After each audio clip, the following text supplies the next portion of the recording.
बीच सभा में अकेला जब चाचा माँ हो बिना बालियाना लाज बचाना बिगड़ी बनाना कहीं भूलन जाना। ओ माता जाना नहीं मुझे छोड़ के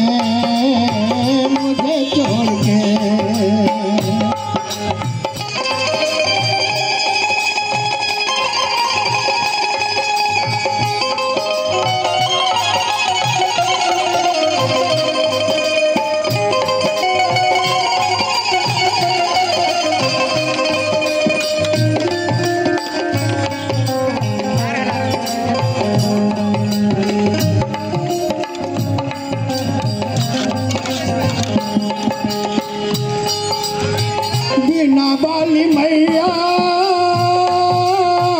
जग की खेवैया